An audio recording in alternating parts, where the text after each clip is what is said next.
So meron tayong tinatawag na scalper, day trader, swing trader, at saka position trader. So yan yung apat na yon. Now, sa video naman natin, pag-uusapan natin ang finding the right trading style for you. So ano ba yung dapat na trading style sa'yo? Meron kasi tayong apat na types of trading style. So meron tayong tinatawag na scalper, day trader, swing trader, at saka position trader. So yan yung apat na yon. So i-differentiate natin yung apat. Kapag scalper ka, ang scalping kasi, it takes advantage of the quick movements in the market. Ibig sabihin, eto lang yung mga fluctuation, maliliit na fluctuation lang. Yung trade mode, it may only last from a few minutes to an hour, and then ang time frame na ginagamit mo usually is 1 minute to 15 minutes. Kapag day trading naman yung ginagawa mo, catches intraday movements in the market. So, ibig sabihin nito, nag-e-enter ka sa market within the day, and then mag-e-exit ka within the day din. At trade lasts for a few hours up to 2 days. So maximum of 2 days na kapag day trader ka. And then ang gamit na time frame dito ay 5 minutes to 1 hour.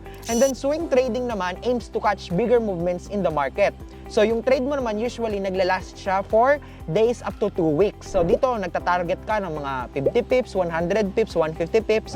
And then ang time frame na gamit natin dito ay 1 hour to 1 week. And then kapag last, yung position trading naman, ito medyo hindi ko na ito nire-recommenda kasi pang malakihan na talaga to.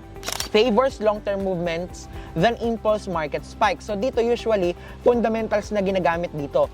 At trade lasts for a weeks up to more than a year. So ito yung mga holding sa Bitcoin or sa mga stock, yan yun, position trading na yun. And then ang time frame na ginagamit dito usually ay daily or monthly. So which trading style suits you? I personally do not recommend scalping and position trading for newbie traders. Number one, yung scalping kasi stressful yan. Kailangan nakatutok ka sa screen mo all the time.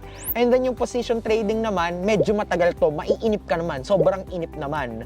So the trading style that suits you depends on your personality. It's either swing or day trading. Pero kapag nagsisimula ka, day trading talaga eh. Kasi yun yung trading and chill na tinatawag natin. So what is your trading style?